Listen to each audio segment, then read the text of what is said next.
Beneath the looming, moonlit mountain, a swift and determined demon urgently dashed through the fog-covered landscape, setting a tense tone for the unfolding story. A large group of masked ninjas surged forward in unison, their movements sharp and resolute as they launched an aggressive advance. As a solitary, glowing figure hovers ominously above the shattered landscape, lightning splits the sky and the onlookers below tremble in awe at the dramatic arrival of the heavenly demon. Facing the swirling horde with a menacing calm, the lone figure with long white hair challenged them, demanding to know if bloodshed and terror were truly what they sought. With a menacing glare, the demon unleashed a surge of dark power, declaring its intent to drown its adversary in both forces as its clawed hand radiated an ominous purple glow. Suddenly, a shadowy demon figure plunged downward, ruthlessly stabbing into the group below and standing amidst the ominous aftermath of blood and darkness. Amid a rain of blood, the white-haired demon floated menacingly above the battlefield, contemptuously demonstrating overwhelming power as they taunted their opponents for being weak while holding a glowing purple energy in their hand. Amidst the torrent of rain and swirling, ominous energy, a hidden demon watched the advancing warriors with contempt, judging their effort as hopelessly foolish. In a surge of ominous power, the demon unleashed a swirling burst of intense purple energy from its outstretched hand, filling the air with an overwhelming sense of dark magic. Amidst an ominous atmosphere, the fierce demon led the descent, shrouded in swirling dark energy, as two others plunged downward behind. Under the eerie glow of the full moon, multiple fighters unleash a frenzied magical assault, swirling with purple energy as their intense emotions ignite the battlefield. With a triumphant gleam in their red eyes, the white-haired figure unleashed a glowing surge of purple energy, declaring with pride that this display revealed the true power of the soul-augmenting demonic art. Suddenly, a massive glowing purple hand bursts upward from the swirling debris, as the demon emerges with menacing, overwhelming power. Without warning, the demon's massive glowing purple hand slammed into the earth, scattering the terrified ninja-like fighters as an ominous energy filled the air. Suddenly, immense glowing purple demonic hands burst forth from the swirling smoke and rubble, their menacing presence casting an ominous shadow over the devastated scene. Overwhelmed by defeat, the demon let out a cry of anguish and admitted in despair that all their efforts had been futile from the very beginning. A massive, monstrous hand tightened its furious grip on the earth, crushing the ground and sending debris clattering ominously in every direction. As the masked warriors lay wounded and defeated in a tangled heap, they cried out in despair that even united, they were powerless against the overwhelming might of the heavenly demon. As ominous purple energy surged through the battlefield, panic screams erupted from the soldiers as they were mercilessly crushed beneath the falling rubble. Without warning, a massive demonic hand radiating ominous purple energy bursts from the ground, unleashing an overwhelming wave of dark power as smoke swirls around it. Suddenly, a menacing figure with long white hair bows beneath a storm of dark red energy shards, unleashing an ominous wave of power. Amid the ominous atmosphere, the sinister white-haired figure grinned triumphantly as they announced that every last one of the heavenly demon candidates had fallen. Amidst the smoldering ruins and the vast, ominous crater, an uncanny silence settles over the shattered landscape. In this life steeped in relentless violence, the fleeting sense of peace is overshadowed by the certainty that turmoil will soon return. In a surge of ominous fury, the demon's eyes blazed with red light as its face twisted with overwhelming rage, on the verge of unleashing its dark power. Clutching their chest in agony, the white-haired demon doubled over as blood spilled from their lips, desperation etched across their sweat-soaked face. Amid the swirling dark energy and crimson light, the weary figure struggled to catch their breath, wondering if the suffering they now endured marked the beginning of the karmic price for utilizing the soul-augmenting demonic art. An unparalleled power, gained by consuming thousands upon tens of thousands of souls, had always carried an inevitable cost. Yet the demon, haunted by ominous doubt, had once convinced itself that, unlike the other heavenly demons, it could withstand the consequences. In the end, it became clear that even this display was merely another form of arrogance, as the menacing figure with glowing red eyes smirked, blood dripping from their mouth.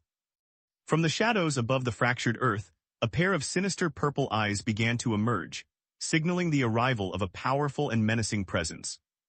From the shadows, dozens of glowing, menacing eyes emerged as the demons revealed themselves, their presence announced by a chorus of shrill screeches that filled the ominous darkness.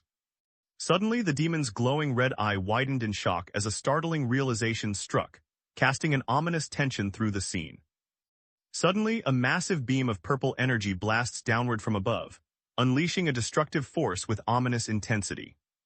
Amid the devastation, a white-haired figure unleashed a surge of purple, sinister chains, radiating ominous power across the battlefield.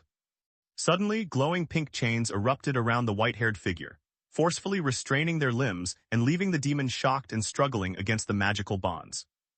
Suddenly, an ominous boom echoes as the enraged white-haired demon is suspended in midair, violently struggling against the crackling purple magical chains that bind it. With a bloodied mouth curled into a defiant sneer, the demon taunted its unseen adversary, demanding to know if they truly intended to drag it to hell. The chained demon, radiating defiance, grinned menacingly as an ominous energy crackled around its restrained form. In a furious outburst, the demon screamed defiantly that no one dared to force the heavenly demon, unleashing a torrent of power as it broke free from the glowing chains. Amid an ominous atmosphere, the demon fiercely summoned a swirling vortex of dark energy that crackled with supernatural power. Meanwhile, as the glowing demon began to disintegrate beneath the relentless beam of light, it resignedly admitted that it finally understood the truth behind its defeat. As the demon emerged in a dramatic swirl of energy and light, it became awestruck by the sudden realization that everything it had believed was a lie. Reflecting on the true nature of the soul-augmenting demonic art, the demon admitted remorse for having devoured the souls of others and yearned for a different path in the next life. Above the tranquil village, a mysterious face manifested in the sky, casting an air of peace and quiet over the serene landscape. As the solitary figure sat quietly by the pond, someone urgently called out to the young master, breaking the calm with a note of concern. Noticing her master lingering by the koi ponds at twilight, her voice laced with worry, urged them to come inside before their meal grew cold. Suddenly, the attacker swung forcefully toward the terrified girl, who recoiled in shock as the tense moment unfolded. The determined second son of the Golden Wall Merchant Guild stands resolutely beneath the bright sky, ready to make his presence known. A worried and exasperated attendant confronted the young master about his recent odd behavior, expressing her frustration and concern over how strangely he had been acting lately.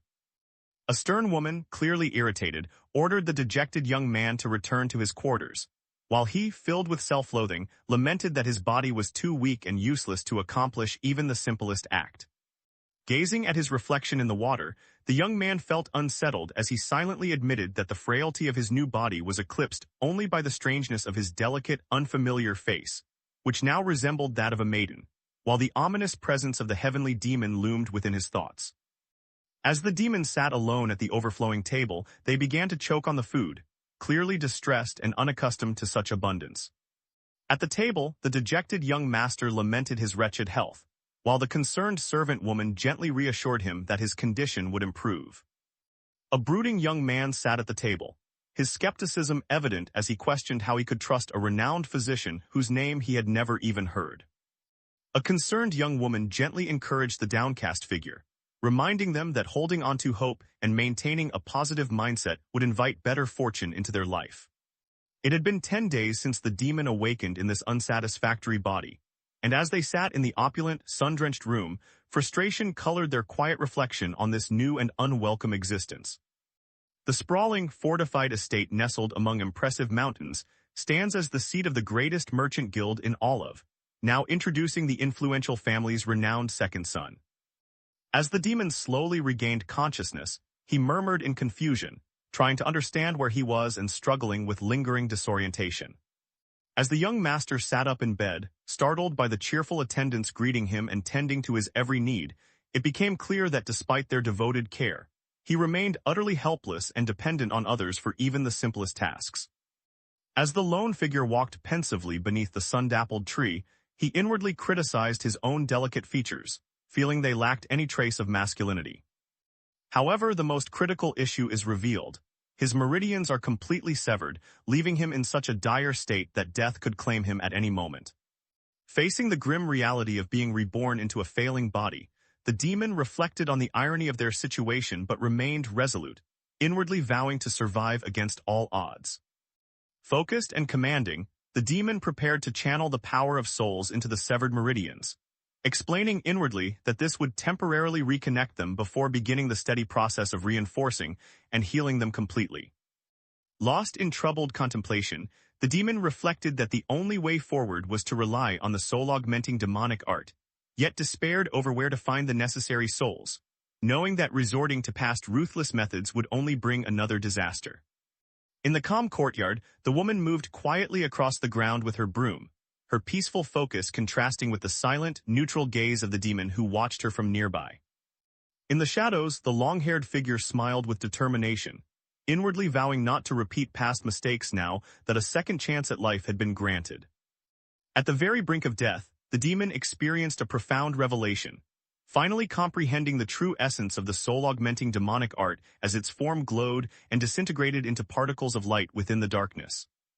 Amid the swirling ominous energy, the demon, driven by an intense determination, vowed to harness forbidden knowledge and elevate the soul-augmenting demonic art beyond anything any heavenly demon had ever achieved.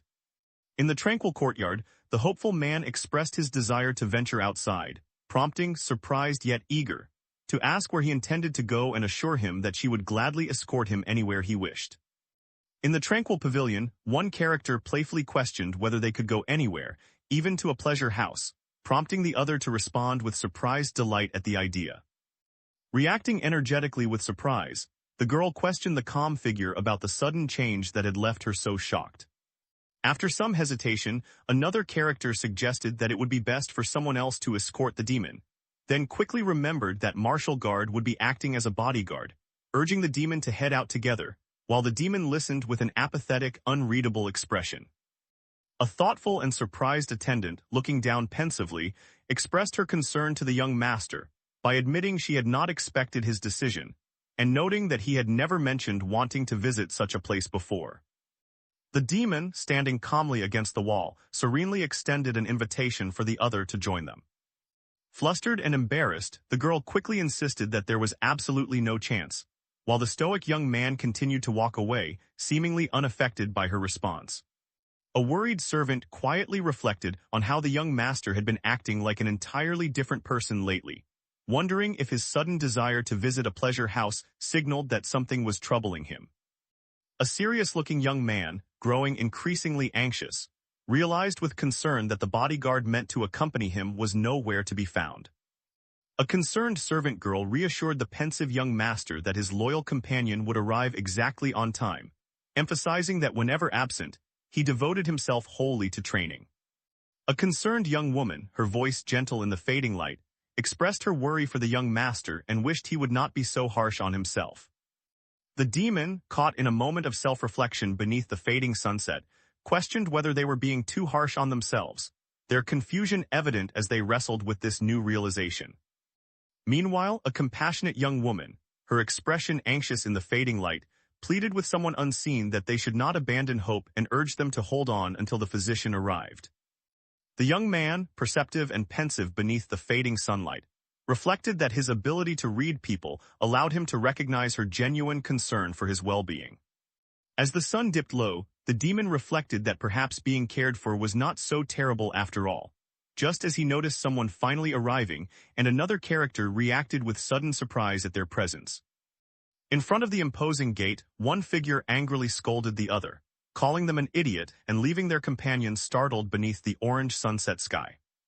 A nervous girl, her voice trembling, asked the composed young master how he had discovered her secret, to which he responded seriously that the overwhelming aura made it impossible not to notice. As the calm figure approached quietly from behind, the demon, taken by surprise, reacted with a startled exclamation, signaling the tense onset of their unexpected encounter at sunset. With a resolute expression, offered a respectful greeting to his young master, remarking that it had been some time since he was last summoned and expressing hope that his master had been well. The presence of the warrior, as intense and disciplined as a sword itself, reveals to the observer that this is no ordinary fighter, but someone whose aura speaks of years spent honing his skills to perfection. As the demon analyzed the merchant guild with a watchful gaze, suspicion grew that the Golden Wall Merchant Guild might be hiding something far from ordinary. As two riders on horseback entered the lively, lanternlit street under the watchful gaze of the townspeople, one announced respectfully to the young master that they had arrived. The bustling crowd surged around as the two riders, one calm and focused, the other alert and cautious, approached the brightly lit pavilion, one of three great courtesan houses, filled with anticipation for what awaited inside. Outside the grand red door, the loyal companion assured the calm young master that they would remain on guard, exuding a protective presence as horses waited nearby. Facing each other tensely in front of the imposing door, one character demanded to know the other's motives, while the second, caught off guard, could only respond with bewildered confusion. At the massive red gates, one character, visibly worried, questioned why they were waiting outside, while the other, maintaining a focused demeanor, explained that staying there would provide a better vantage point in case trouble arose. In the softly lit, tense atmosphere, one character skeptically questioned the other's ability to reach them in time should anything happen, leaving an air of apprehension between them. As they paused before the entrance, the young master demanded that the demon stop stalling, insisting they follow and try to enjoy themselves, but the demon resisted, replying that such enjoyment was impossible for them. Facing the red wall adorned with ominous masks, the mysterious demon, voice laced with intrigue, demanded to know whether the other figure was incapable of enjoyment or something even deeper.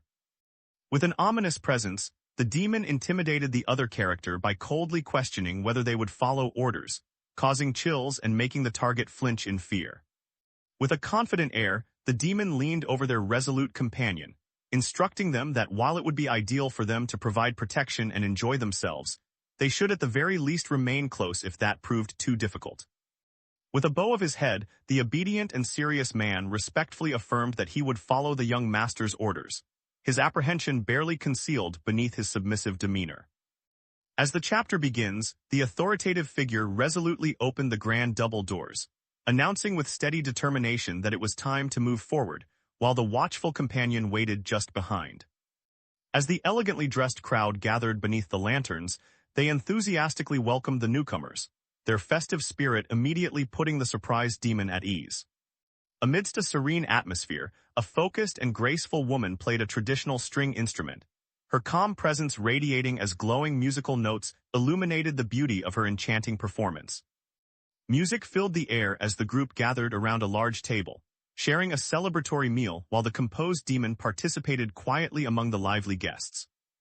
A worried nobleman, surprised and clutching his teacup, anxiously questioned where his bodyguard had gone, while his loyal attendant, gripped by alarm, urgently tried to get his attention. A stern and resolute figure stood guard by the staircase, his presence blocking the entrance to the room and prompting a silent acknowledgement of his unyielding nature.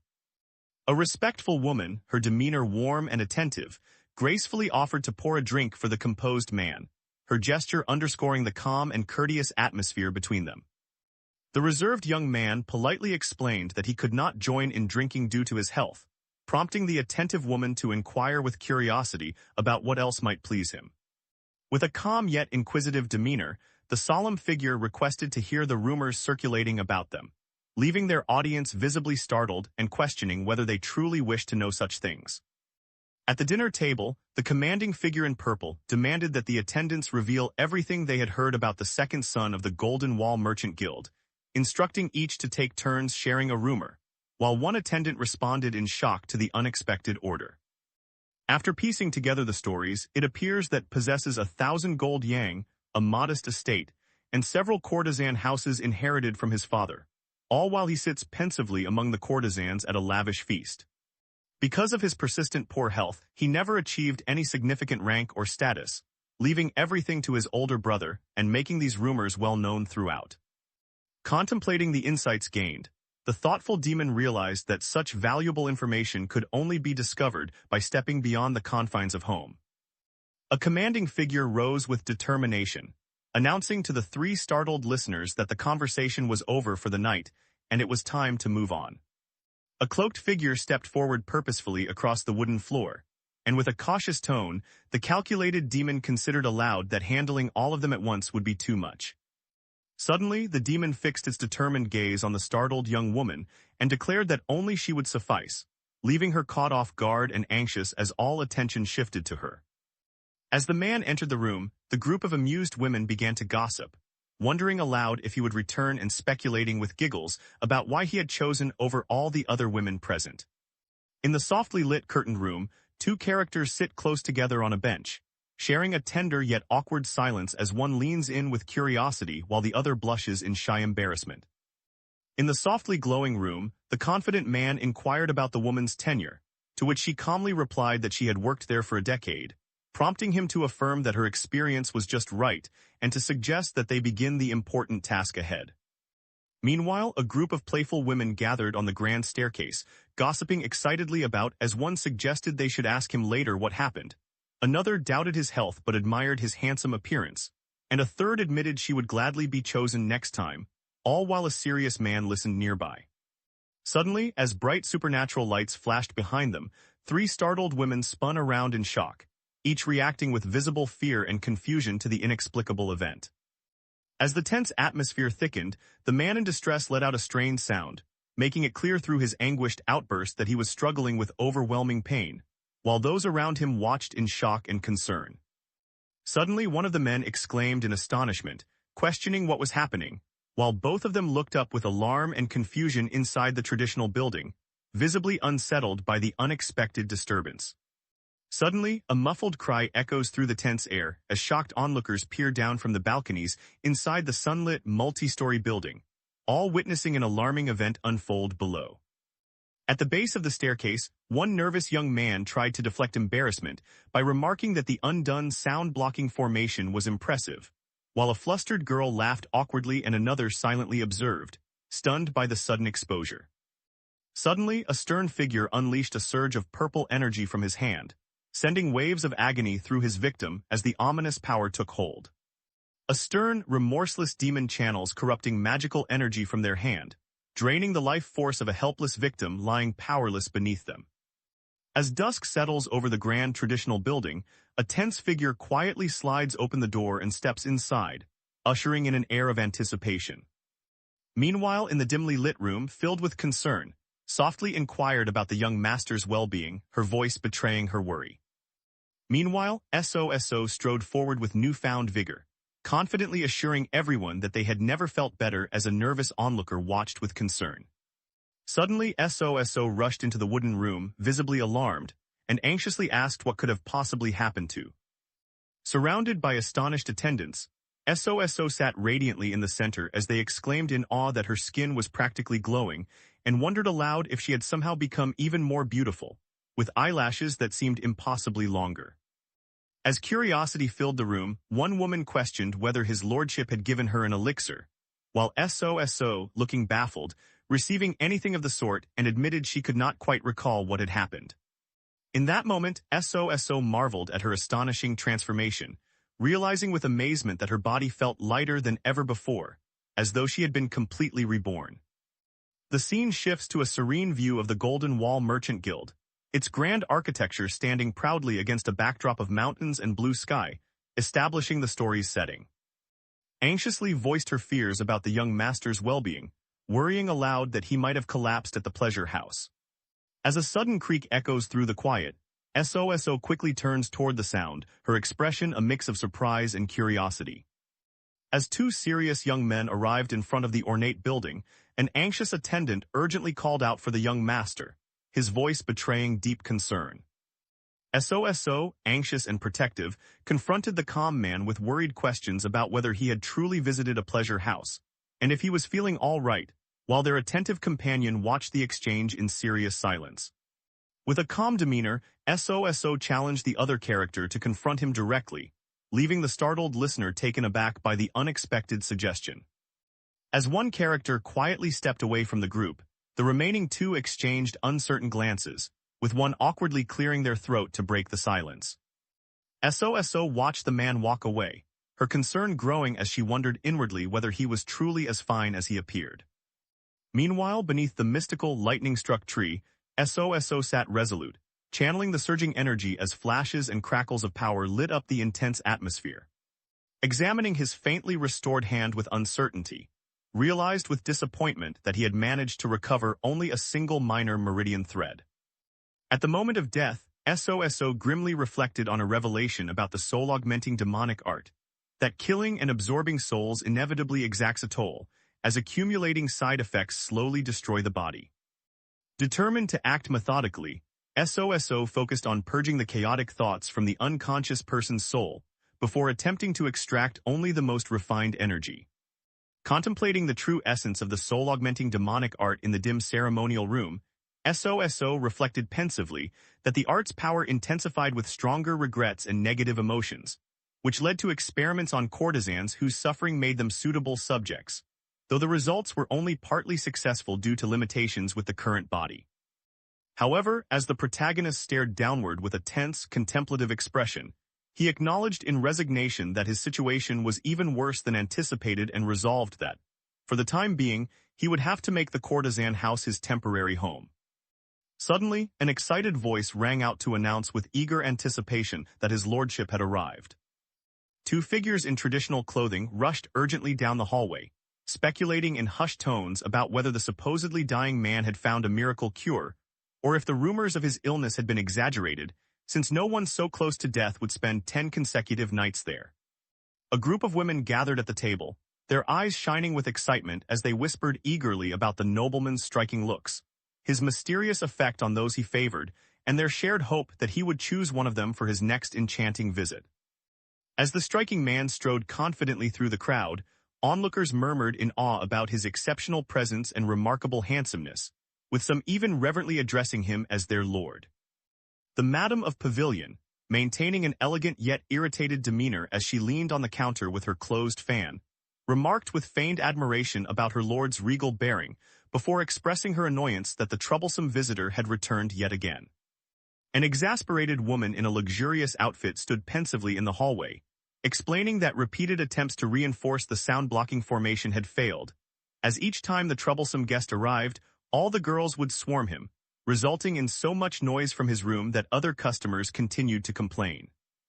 A confident woman with a skeptical gaze questioned Phantom about the sudden and suspicious change in someone who was recently close to death, pressing him for answers about why Pavilion was chosen over other courtesan houses owned by the Golden Wall Merchant Guild. The wary strategist, holding a folding fan with determination, cautioned against investigating the formidable Golden Wall Merchant Guild directly, instead instructing that they should quietly observe from the shadows and avoid drawing attention. As the main character nervously walked past, several onlookers shot him suspicious glances while two women, clearly amused, whispered to each other that they desperately wanted to know what was happening inside his room.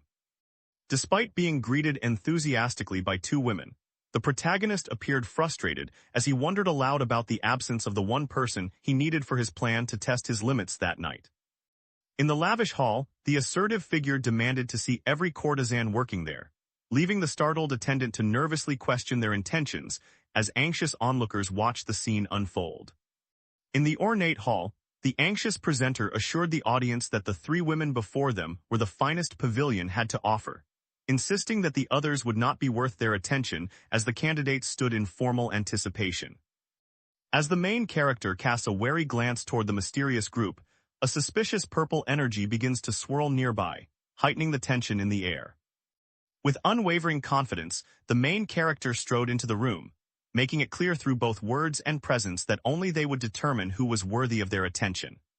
Meanwhile, the three women exchanged anxious glances as one of them nervously wondered aloud why he was approaching her, admitting she hadn't even known the woman worked there and questioning who she could be. In a solemn moment, the authoritative figure seriously asked for the other's name, prompting the composed individual to calmly reveal that they were called.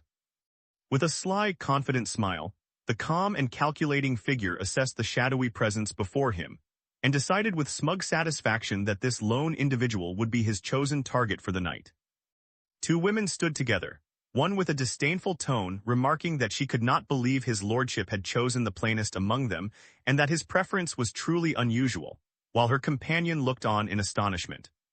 Meanwhile, three figures advanced down the hallway, one radiating an unsettling purple aura, the leader moving forward with focused resolve, and another following cautiously behind, filling the tense air with a sense of ominous anticipation. Meanwhile, the somber observer analyzed the oppressive energy radiating from the girl, inwardly marveling that such dreadful power seemed to cling to every part of her soul and finding her perfection within that darkness.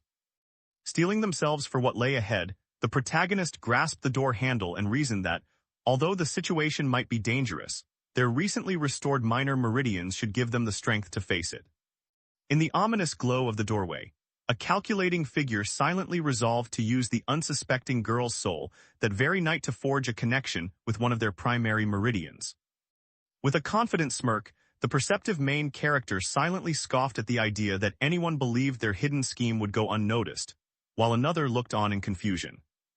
In the midst of a tense atmosphere charged with mysterious purple energy, the determined young master authoritatively requested to lend him his sword, prompting the alert subordinate to acknowledge the command.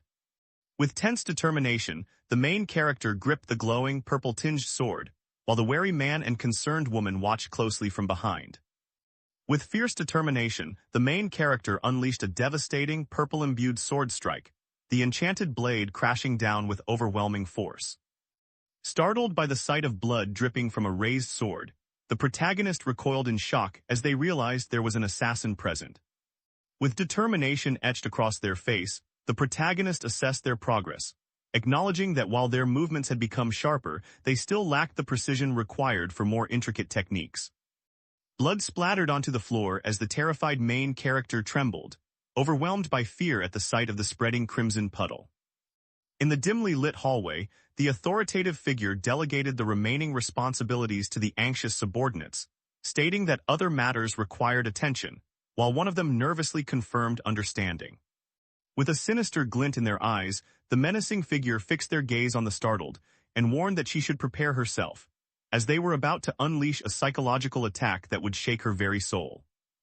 As the sun rises over the majestic family estate, nestled among mountains beneath a vibrant sky, a sense of serene anticipation fills the air. In the dimly lit room, as the serious figure handed over a book, they revealed to the stunned listener that the young master had once again visited a courtesan house the previous night.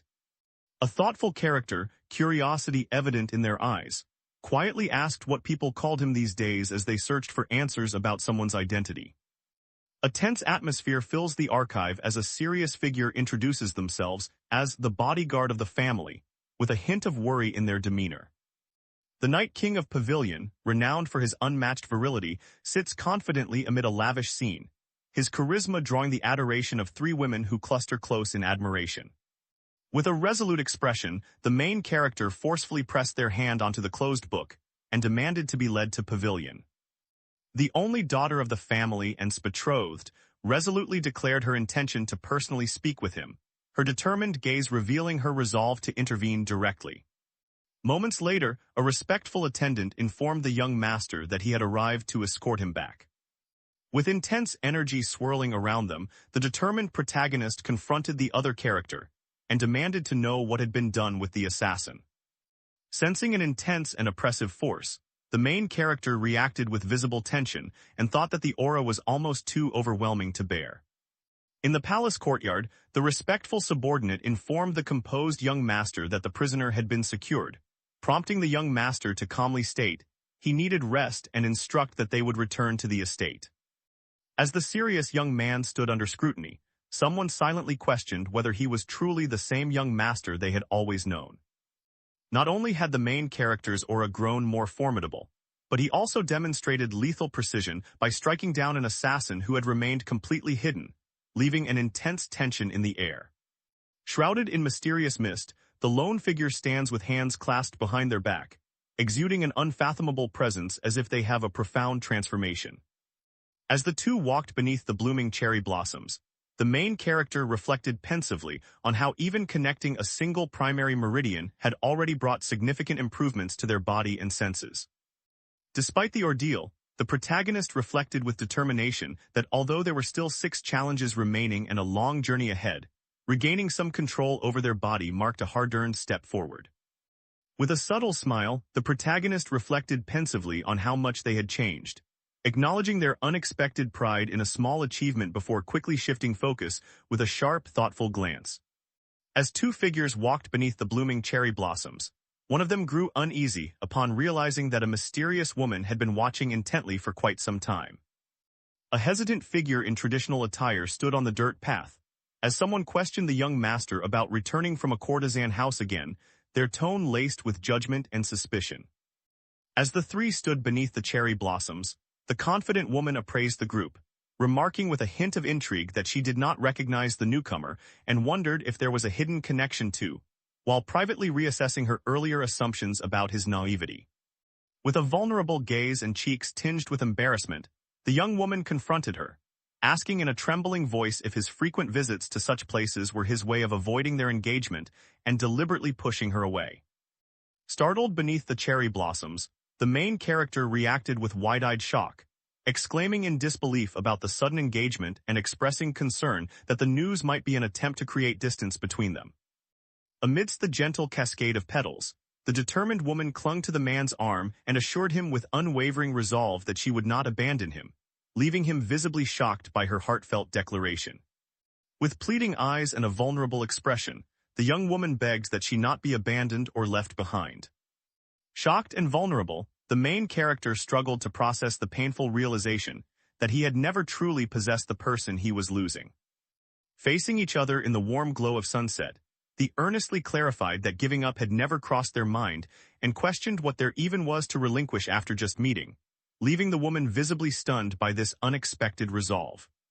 As the serene woman, her face bright with hope, confessed that she believed the young master had finally acknowledged her feelings, the bemused protagonist could only reflect internally that she seemed to hear only what she wanted to.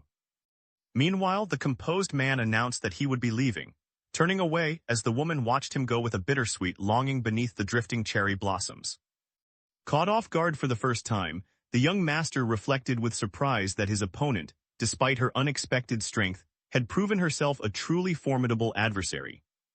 Noticing the other character already walking away along the cherry blossom-lined wall, the main character was caught off guard and wondered in surprise how he had moved so far so quickly. As the maid respectfully poured water beside him at sunset, she curiously asked the young master if he had seen Lady while returning to the estate and pressed further, wanting to know how he realized she was aware of his encounter.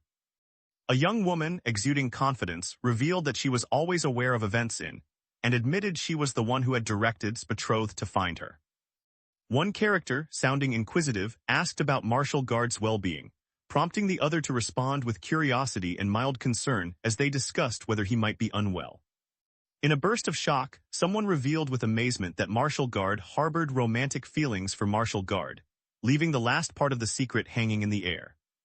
As cherry blossoms drift past, the main character reflects with quiet resignation, realizing that the bodyguard's unwavering devotion to Lady explains why he was so easily left behind. Once fear and reverence were all that mattered to the lone figure, but as they now stand calmly before the ominous presence, they realize with some surprise that such an act would have been unimaginable in the past, and instead of anger, they feel only a sense of reflection on how much they have changed. The main character, feeling a curious sense of anticipation, reflected that perhaps their soul was intertwined with, and mused inwardly that whatever the cause, the unfolding events were growing more entertaining each day. On a foreboding moonlit night, the wind swept through the trees to reveal a secluded holding cell nestled within the Golden Wall Merchant Guild's estate. The main character calmly explained to the silent companion that, although he had sealed the enemy's pressure points for the time being, the captive's cold resolve meant he had not flinched regardless of what was done. In a commanding tone, the confident figure issued an order for the cell to be opened, expressing satisfaction with the situation. With an amused glint, the calculating observer recognized the overwhelming presence of killer intent, reflecting that among all the negative thoughts capable of corrupting a soul, those belonging to a killer are the most perilous. Amidst the foreboding atmosphere, the mysterious figure sat in the cell, focused as they absorbed an immense surge of soul energy, aware that the spiritual power available to them was vast. With determination, the main character, feeling confident after connecting a primary meridian, instructed to wait outside as they prepared for an important attempt. A worried young man with a ponytail anxiously warned the young master that the person inside was dangerous, and nervously asked what he intended to do alone. With a smug expression, the confident character questioned whether revealing the information would be of any use, reminding the other person that they hadn't even sensed his presence before, effectively dismissing their capability. Alarmed, the concerned figure urgently warned the young master that being inside alone was far too dangerous, expressing deep worry about the imminent threat. With a menacing glare and eyes glowing in the darkness, the main character delivered a resolute ultimatum, warning that no further repetition would be tolerated. Moments later, a visibly anxious figure nervously with a command, acknowledging the young master's wishes as another person entered the dimly lit room. Even now, the protagonist is left anxious and awestruck, struggling to catch their breath as they reflect on the overwhelming aura that had just pressed down on them. As the main character gazed thoughtfully into the distance, they reflected in awe on the overwhelming presence before them, feeling as if they stood before an unparalleled martial expert. Startled by an unexpected noise, the main character flinched and questioned internally whether what they sensed could truly be happening, their grip tightening on the sheathed sword as they darted tensely across the rooftop amidst swirling leaves. Alarmed by the piercing scream echoing from inside, the cautious observer exclaimed in confusion and fear that the voice did not belong to the young master, and anxiously wondered what could possibly be happening within the building. In a surge of agony, the main character cried out while releasing a dangerous burst of intense purple energy from their hand. Alarmed, the main character assessed the enemy's power and realized that this opponent was far more dangerous than anticipated, just as a surge of purple energy erupted toward the masked figure. A towering, radiant hand of energy descended over the swirling, shadowy figure as a higher force, condemned that the soul before them was irredeemably tainted and foul beyond all measure. Suddenly one character reels backward in shock, while another, visibly overwhelmed, struggles to maintain their balance beneath the ominous lighting. Clutching their throbbing hand and filled with uncertainty, the main character wondered anxiously if they were still not strong enough to handle the challenge before them. When depraved thoughts are purged from a soul, what remains becomes purified spiritual power. But if corruption is too deep, the impure energy merges with the soul, overtaking it completely. After realizing that only a small amount of energy had entered and blended with the purified energy inside, the protagonist resolved with determination to continue visiting the courtesan house for the time being, while a weakened figure remained slumped nearby in the dim alley. Inside the opulent pavilion, the calculating protagonist waits with a pensive air, their intense gaze and thoughtful tapping of fingers revealing a sense of mounting anticipation. In the dimly lit room, the impatient leader snapped their fingers and demanded to know if there had been any news about Phantom after 2 days in his hands, while the nervous servant bowed and admitted that there was still no word. Suddenly, an alarmed figure burst into the room and urgently called for the madam's attention, insisting that she needed to come see something immediately. As Phantom limped back, radiating a sinister aura and clearly in agony, a panicked guard cried out to warn everyone that Phantom had returned, but urgently insisted that something was terribly wrong with him. Alarmed by the sudden crisis, a worried woman urgently commanded those nearby to press the man's pressure points and restore his senses, prompting immediate compliance from her subordinates. As the melting figure writhed in agony, the unknown man cried out in terror and confusion, leaving both him and the startled main character recoiling in horror at the grotesque transformation unfolding before them. Witnessing the horrifying spectacle as sinister magic reduced a person to a skeleton before 2 terrified onlookers, the composed but unyielding young master was accused by someone nearby of handling matters in this ruthless manner. Abruptly rising to her feet, the woman demanded to know where was, her frustration evident in her tense expression. A worried informant anxiously revealed that they were preparing to send her to the leader of the Red Dragon Gang, his voice betraying the urgency of the situation. After a moment of silent preparation, the calm and determined figure in the purple robe revealed their crucial decision, stating that would be sent not to the leader of the Red Dragon Gang, but to instead. Reacting to the unexpected news with visible shock, the young man anxiously voiced his concern that if the plan involving her was not carried out, the Red Dragon Gang would almost certainly retaliate against them. As the menacing figure loomed over the cowering pair, one of the victims whispered in terror that their ruthless leader would stop at nothing to obliterate everything in his path. With a resolute gaze, the main character snapped their fan shut and commanded the attendant to cancel her visit to the Red Dragon Gang, exuding calm authority. With a cunning glint in their eye, the persuasive character at Pavilion promised that they ought to repay the young master for his continued patronage. Soon after, unsettling rumors about Lord began to circulate throughout Pavilion, casting a shadow over the somber figure as they walked through the lavish halls while onlookers whispered in suspicion. 2 nearby voices whispered that spending a night with the mysterious man would cause one's beauty to flourish and leave an unforgettable mark, leaving the young woman both captivated and anxious as she absorbed this life-changing rumor amidst falling petals. Some called the aloof young man a divine sage reborn, while others whispered that he might be a demon wielding dark sorcery. And as curious women watched him closely amid drifting flower petals, the rumors about his true identity continued to spread like wildfire. At first, many dismissed the rumors as idle gossip from bored courtesans, and even the protagonist believed they were nothing more than baseless whispers. Moved by newfound understanding, the character bowed reverently in the sunlit hall and declared with deep devotion the wish to serve Lord, now believing him to be a truly otherworldly being. With an amused glint in her eye, the woman laughed loudly while snapping her folding fan shut, then mockingly questioned what had prompted such sudden devotion to, and whether the other truly meant to give their heart to him. A confident woman, seated with an air of suspicion, pressed the uneasy protagonist about any hidden promises his lordship might have made, while the protagonist responded hesitantly, insisting that no such assurances were ever given. A poised woman in ornate attire, exuding stern authority, informed the listener that regardless of what they might have heard, their debt bound them to Pavilion, and she demanded they prepare immediately to depart for the Red Dragon Gang leader's residence. As night falls, a determined figure approaches the imposing entrance of the Golden Wall Merchant Guild, anticipation filling the air. Gripped by inner turmoil, the main character clutches their chest in the dim light, silently questioning whether their unexpected arrival in this place was always destined to happen. Overwhelmed by anxious longing, the main character silently questioned whether his lordship would accept someone as unworthy as themselves, yet despite the fear of rejection, their heart ached to see him again. As the main character sits cross-legged in meditation, determinedly channeling mysterious power, swirling purple energy intensifies around them. Suddenly, the quiet is broken as someone urgently announces to the young master that a visitor has arrived, causing him to react with alert anticipation.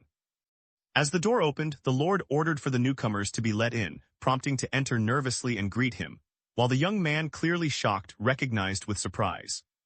In a moment heavy with reverence, the humble, dark-haired character bowed deeply amid the glowing flowers, and with earnest sincerity, explained that although arriving unannounced and making such a bold request was forward, there was nothing they desired more than to serve the surprised before them. With a tender blush, the woman confessed with heartfelt longing that she wished to remain loyally by his side. Observing the noticeable change in her appearance, the analytical observer mused about whether purifying one's soul could alter the body, then curiously asked where she currently lived, prompting to stammer that she resided with the other staff in the servants' quarters.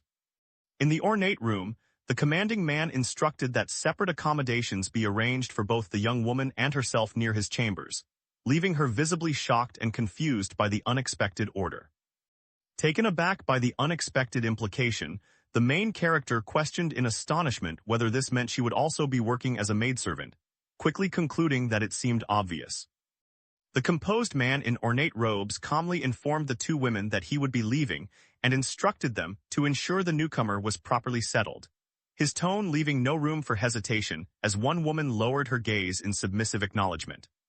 Meanwhile, as two young women stood together in thoughtful silence, one of them quietly remarked on the striking beauty of their companion and questioned why someone so lovely should be assigned menial work, while the other, her expression troubled, wondered aloud if the young master's increasingly odd behavior might mean he believed he had little time left. At night, the bustling courtyard of Pavilion, one of the three great courtesan houses of, comes alive as crowds gather and the lively atmosphere fills the air. As the two men paused beneath the eaves of the pavilion, the one with a bright smile reflected that he found the meaning behind the name Pavilion Fallen Flowers rather pleasing, while his stoic companion listened in silence. With a confident smirk and an eager glint in his eye, the main character anticipated what kind of tormented spiritual energies awaited him inside, already looking forward to the supernatural challenge ahead. As the composed young master instructed that he would only visit the pavilion and his attendant respectfully acknowledged the order, an aggressive challenger suddenly blocked their path, demanding to know if he was truly the young lord of Golden Wall. As the protagonist turned to face the burly, confident, and his laughing subordinates, the gang leader taunted him by saying he had been curious to see who dared steal his, only to find a mere brat, while one of his men agreed mockingly and laughter echoed around them. Sensing imminent danger, the main character anxiously warned their companions that they needed to leave immediately, explaining in a trembling voice that the menacing figure nearby was someone notorious for making anyone who crossed his path vanish without a trace. As a figure stepped forward, one character asked warily about the newcomer, prompting the other to respond with a serious tone that the brute was leader of the Red Dragon Gang. During their tense exchange, one character cautiously explained that the Red Dragon Gang was a dark faction entrenched in the area, while the other, suspicious and analytical, questioned their reputation and scoffed that they were little more than parasitic thieves hiding behind a grandiose name. While the main character remained unfazed and told the others to ignore the hostile group, the enraged antagonist mocked his defiance, demanded his attention, and feeling slighted, lashed out violently, culminating in the shocking moment when the main character was stabbed in the back. Amidst the ominous tension of the confrontation, the main character, unsettled by their own delicate appearance, internally lamented that of all the aspects of this body that provoked annoyance, the feminine-looking face was what they despised most. A contemptuous man taunted his opponent, mocking that it was laughable to be insulted by someone so lowly and jeering at the other's fearful trembling, clearly relishing his dominance. With a determined air, the assertive protagonist singled out his chosen rival, declaring to his companion that he would handle this opponent while the rest were left for them. Suddenly, as the protagonist realized there were two assailants, one attacker charged forward with determination while the other taunted with amusement, daring the protagonist to show their strength.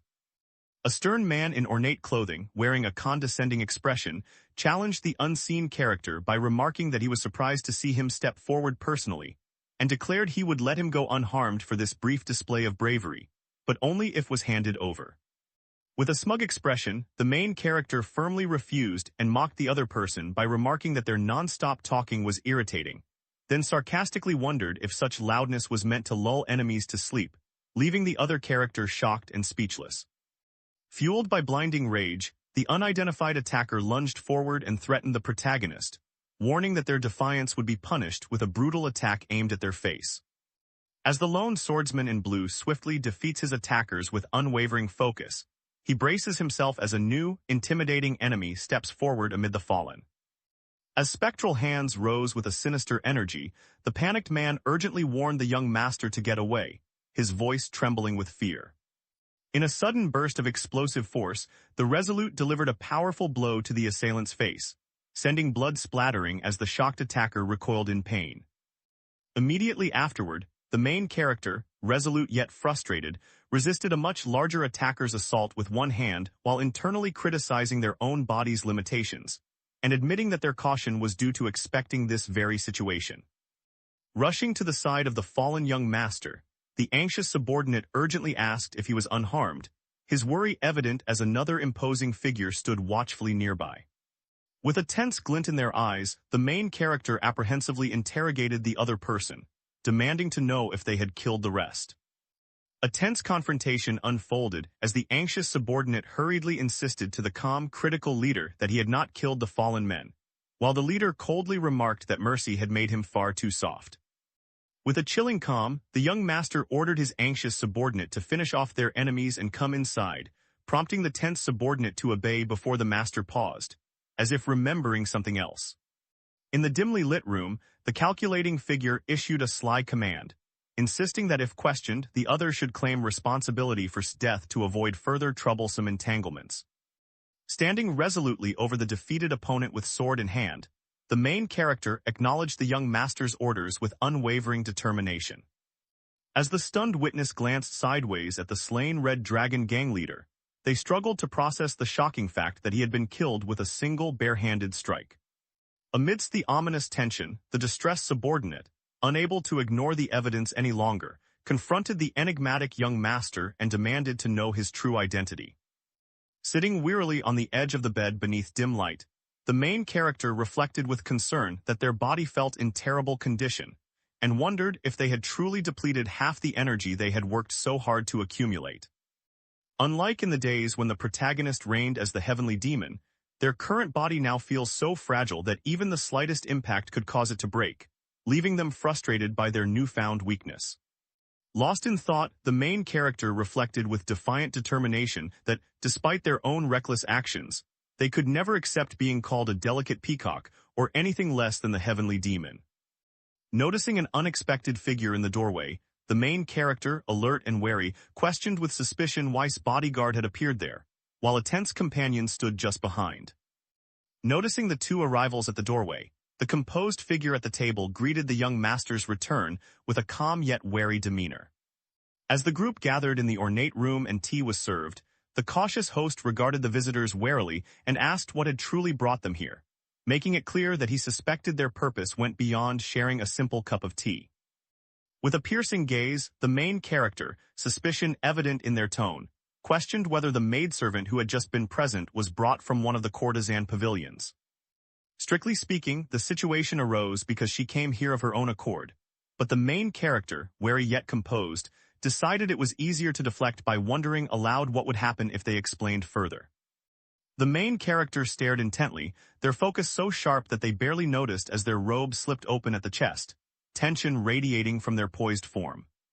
As one character questioned the weary main character about returning from a courtesan pavilion, the main character admitted it with a sigh, leaving the others watching in quiet concern over her troubled state. A somber atmosphere settles over the room as a third figure, barely visible, announces that the engagement between the main character and lady will likely be called off, leaving the main character stunned by the unexpected news. Soon after, the main character, with a serious expression, revealed to another person that a marriage proposal had recently been made to their betrothed, emphasizing that it came from the influential clan of the Alliance. Inside the sunlit room, the distressed protagonist urgently explained that the head of the family was attempting to dissolve the engagement by blaming their recent actions, though it was not yet official since Lady remained firmly opposed. Amid the tense discussion, one character seriously clarified to the anxious group that, given the circumstances, it would be difficult for her to endure much longer. Inside the tense room, the main character, suspicious of the visitors' intentions, questioned whether they were sent merely to deliver news or because the clan posed a threat, prompting the assigned protector to seriously admit that Lady had ordered them to provide protection, hinting at the danger from the clan. With a contemptuous sneer, the young master dismissed others as nothing but vermin, prompting his anxious attendant to plead in a hushed voice that someone might overhear such reckless words. Atop the hill as sunset bathed the warriors and clan banners in somber light, the main character, voice heavy with contempt, accused the clan of being the same disgraceful cowards who once abandoned the noble clans during the war against the heavenly demon. Leaning forward over the table with a sly smile, the amused remarked that the idea of being protected grew more entertaining the longer they considered it, and mockingly granted permission for the other to do as they wished. Reflecting on a recent encounter that seemed worth the risk, the protagonist now feels determined and anticipates successfully connecting a second primary meridian today. In the tense moonlit forest, the assertive leader, noticing a companion's anxious flinch, sternly challenged anyone unwilling to stay to leave, while the others watched the confrontation unfold in uneasy silence. In the misty, moonlit forest, the somber figure stood with eyes closed, affirming with quiet determination that they wished to remain, feeling it was the least they could do to fulfill their duty. Annoyed, the main character reluctantly agreed, but inwardly criticized the other person's behavior, suspecting she was only pretending to be pressured into the situation. In the shadowy forest, the worried male attendant urgently addressed the young master, who responded in a serious tone by demanding to know how many there were, while the anxious female attendant stood silently by, alert to the tension in the air. Suddenly turning in alarm, the main character demanded to know what was happening as shadowy figures loomed ominously in the trees behind them. Suddenly, the alert young master, startled by a chilling realization, informed the group that there was not just three but a fourth hidden presence, just as a menacing shadowy figure with glowing eyes emerged ominously from the darkness behind him. Three determined figures stood calmly amidst the rain-soaked forest, watching as their shadowy attackers knelt in defeat, while one of the assailants admitted with frustration that ambushes no longer worked against them. Confronting the three armed opponents in the tense forest night, the masked figure asserted in a commanding tone that they would now have to come along with him. With suspicion sharpening his gaze, the young master questioned the need for courtesy towards someone clearly from a dark faction, then instructed to assess the man's skill, prompting to obediently acknowledge the command. Glaring at the masked swordsman, the protagonist instantly senses from the man's chilling aura and the faint scent of blood that this opponent is far more dangerous than any ordinary underworld thug. Confidently asserting superiority, the main character insisted they were far ahead of their rival, prompting an assertive authority to urge them not to hesitate and to put their assessment to the test, to which the main character responded with determination, ready to act on the challenge. As the masked attackers suddenly realized with panic that they could no longer move their bodies, they calmly stepped forward, their overwhelming aura freezing the assailants in place and asserting total control over the situation. Suddenly, the masked figure, exuding authority and annoyance, questioned whether the protagonist truly intended to challenge alone, belittled previous efforts as futile, grudgingly acknowledged the protagonist's intimidating presence, and then demanded that the act be dropped and compliance be shown. The shocked attacker let out a pained exclamation as their sword strike was effortlessly blocked by the mysterious white-haired figure, leaving them stunned mid-attack. A determined warrior, fierce and resolute, unleashed a powerful sword strike that collided with an unseen opponent's weapon, filling the air with the intense sounds of clashing steel. As the two warriors clashed in a violent burst of energy, the stunned opponent reacted in disbelief, admitting internally that the main character was far stronger than appearances suggested. Amidst the tense standoff, one character inwardly questioned whether they had made the mistake of underestimating their opponent simply because he was merely a merchant's bodyguard, while both prepared for a decisive clash, one determined to strike, the other calmly bracing for what was to come. As the tense silence of the nighttime forest pressed in, the anxious young master urged that they needed to help, only for the calm leader to confidently predict that the fight would soon end with one final move, leaving the young master startled by this certainty. With unwavering resolve, the determined figure struck down their opponent, the sword slicing through the air as a terrified scream rang out amid the splatter of blood. While the stunned protagonist struggled to grasp how someone could defeat such a formidable opponent in only 5 moves, the calm observer dismissed the feat, remarking with a hint of criticism that simply injuring an arm was far too lenient. Amid the tense night, the commanding figure, resolute and strategic, instructed the alert subordinate to subdue their enemies by blocking their pressure points without killing them, expressing a desire to interrogate them later, while the subordinate quickly acknowledged the order and prepared to act, still astonished at the unusual strength had displayed and wondering if a secret remedy from the young master was responsible. After swiftly overpowering 2 masked enemies with tense precision, the protagonist anxiously demanded to know the whereabouts of the third opponent, his wary gaze scanning for any sign of further danger. Suddenly, someone shouted an urgent warning to the young master, their alarmed voice cutting through the tense air as the main character reacted in shock to the imminent threat. Stunned, the opponent reacted in disbelief, internally questioning how the dark-haired figure had managed to appear before them so suddenly with a drawn sword. As the tense confrontation unfolded with one character forcefully slamming another to the ground, a surprised observer looked on in confusion, inwardly questioning the unexpected presence of the newcomer. In the tense aftermath beneath the shadowed trees, the main character wrestled with uncertainty over having chosen to save an ally instead of pursuing the enemy leader, while a worried servant hurriedly checked if the young master was injured. A stoic, regal figure stood over a kneeling subordinate, expressing disdain at the subordinate's foolish decision, and receiving an ashamed plea for forgiveness regarding the loss of the white-haired one. As one character bowed in apology, the main character, feeling unexpectedly calm and merciful, reflected that while such a mistake would have once been unforgivable, they found themselves unable to be upset and offered a gentle, forgiving smile. Letting out a resigned sigh, the composed leader instructed the others to immediately gather the 3 individuals, displaying both calm authority and a sense of urgency. Standing authoritatively under the moonlight with his allies looming over the terrified captives, the leader confidently questioned what they should do with the 3 prisoners. Faced with the threat that eliminating them would be the easiest option, the terrified person desperately begged for mercy, promising to reveal everything if only their life would be spared. Confronted by silence from the captives, the menacing figure coldly announced that their only option was to kill them all, forcing the terrified prisoners to panic and desperately plead that they would talk. Pressed to the ground and trembling with panic, the terrified Red Dragon gang members hastily confessed that they had been sent by their deputy leader, admitting in fear that they had beaten someone for failing to pay protection fees and trashed an inn when the service displeased them, their words tumbling out as they cowered under the main character's intimidating presence. Amused by the terror before them, the dominant figure expressed that they were entertained and demanded the frightened opponent to continue, heightening the tension in the room. With the captives lying bound and anxious on the ground, the authoritative leader calmly instructed his subordinates to keep them alive as long as they remained willing to talk, prompting a wave of relief from one prisoner and respectful acknowledgement from the loyal subordinate. Troubled by recent events, the main character anxiously questioned what could possibly be going through his mind if he still intended to visit the courtesan pavilion after everything that had happened. Arriving at pavilion, the weary characters entered the quiet room, their strained breaths betraying the exhaustion and emotional burden from their recent ordeal. While the nervous insisted with forced confidence that there was nothing to worry about and that they simply needed to wait until morning, the other character grew increasingly suspicious, questioning whether things were truly fine and silently beginning to suspect that something was being hidden.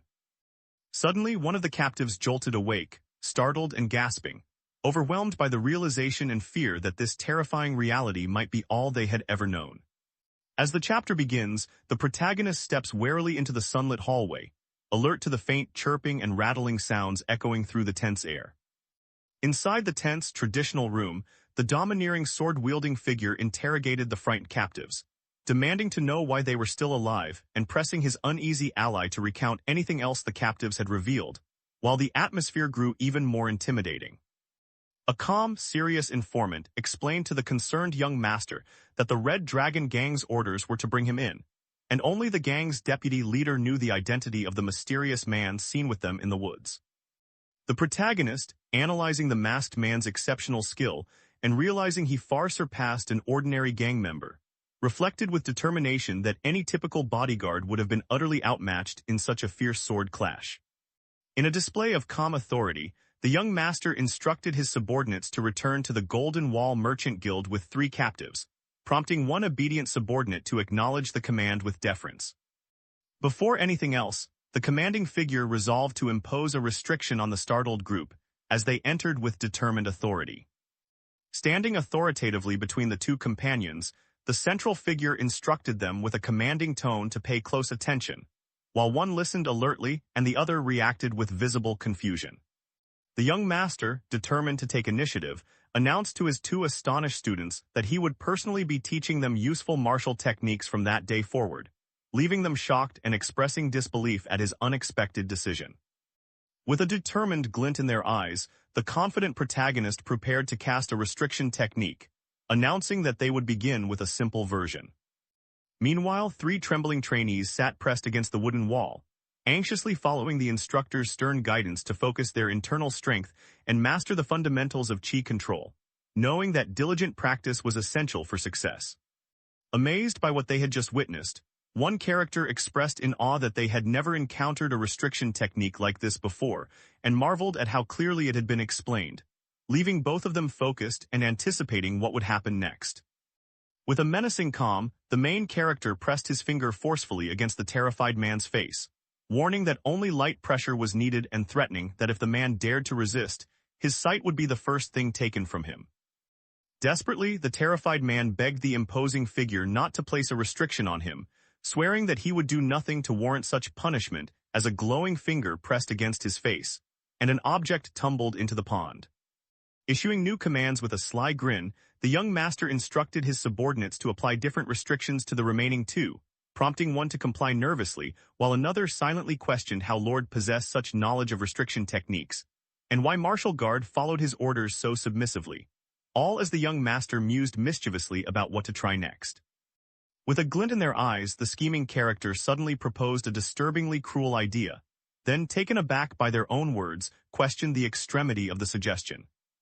The main character, horrified and in shock, screamed in agony as their severed fingers plunged into the pond with a sickening swish. At 2 officials met in a sunlit office, where one calmly slid a document across the table while the other examined it thoughtfully and quietly murmured his contemplation. Yu, radiating skepticism as he read the official document, demanded to know whether Pavilion was still refusing to admit the truth. Sangil, the cunning and confident heir to, assuredly explained his belief that by maintaining pressure, they would eventually uncover their rival's weakness.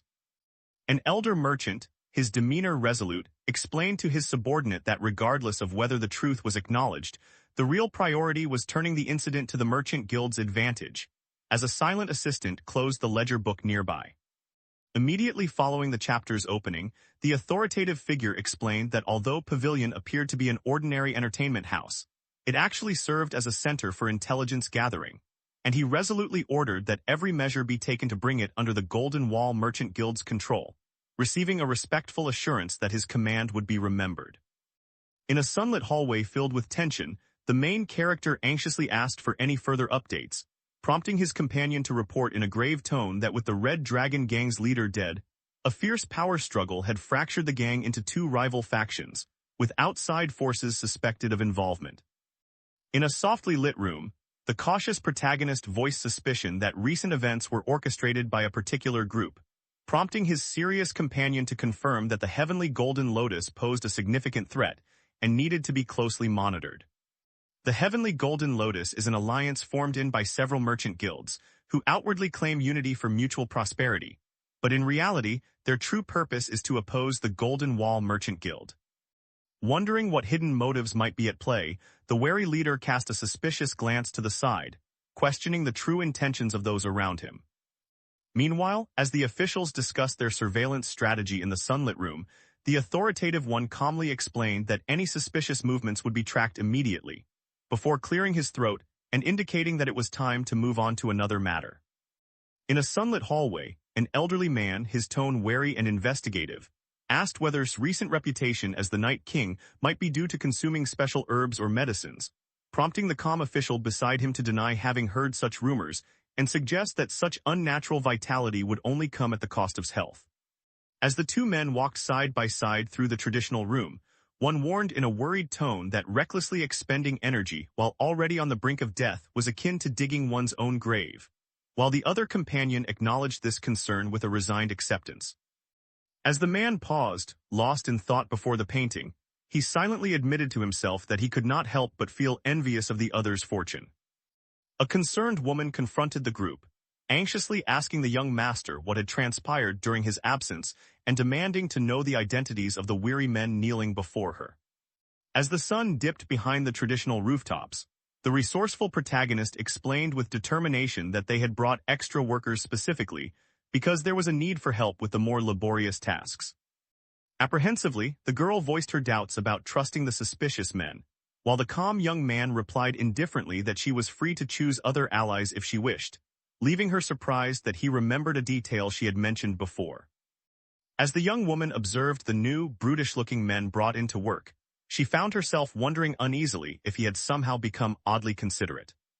Commanding the attention of the three subordinates, the leader resolutely announced that starting from this day, they would be called I and Sam to reflect their origins in a dark faction, leaving the confused subordinates reacting in surprise to their new identities. The commanding figure fixed a menacing glare on the room, demanding to know if there was any issue, while the terrified subordinate hastily bowed low and insisted, his voice trembling, that there was no problem and that his lord's decision was absolute, expressing gratitude for the honor bestowed. With a commanding presence, the main character turned away after intimidating and another anxious man, both of whom reluctantly agreed with his statement in an attempt to diffuse the tense situation. In a somber atmosphere, the young master authoritatively instructed that the group handle any chores required, and then, with a serious tone, asked about his absence, while a tearful woman expressed her concern for him. A thoughtful girl looked upward, speculating that at this hour he was probably training. Standing in the wooden doorway as sunset bathed the world in warm light, the character curiously observed someone training outside, reflecting inwardly on how relentless discipline seemed unusual for a mere guard. Bathed in sunlight, the main character moves with unwavering determination, practicing a swift martial arts technique alone in the quiet training hall. With a single, almost effortless palm strike to the Red Dragon Gang leader's chin, the protagonist ended the fight instantly, leaving onlookers in awe as they wondered how such an unfamiliar martial arts technique could wield so much power.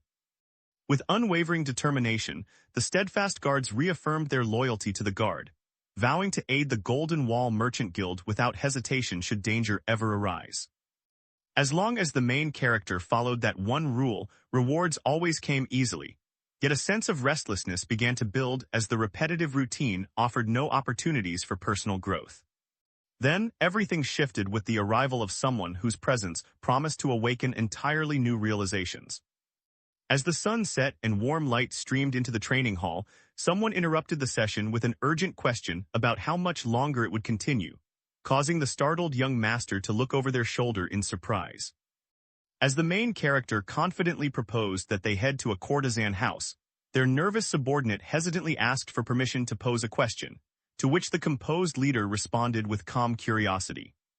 With tension thick in the air, the character in the blue robe pressed the wary to admit whether they had chosen to stop hiding a secret, prompting to evasively question what secret was being referred to. With unwavering resolve, the accuser revealed their critical realization, declaring that after witnessing the assassinate pavilion, the leadership of the Red Dragon Gang, and the mastery of restriction techniques firsthand, they were now certain of this true identity, leaving the stunned and exposed. Alarmed and fearing exposure, the main character wondered anxiously if their true identity had been discovered. Although he had underestimated the other man's perceptiveness, the main character now realized that his own carelessness might have drawn unwanted attention, making it imperative to keep his identity as the heavenly demon hidden despite a reluctant fondness beginning to grow.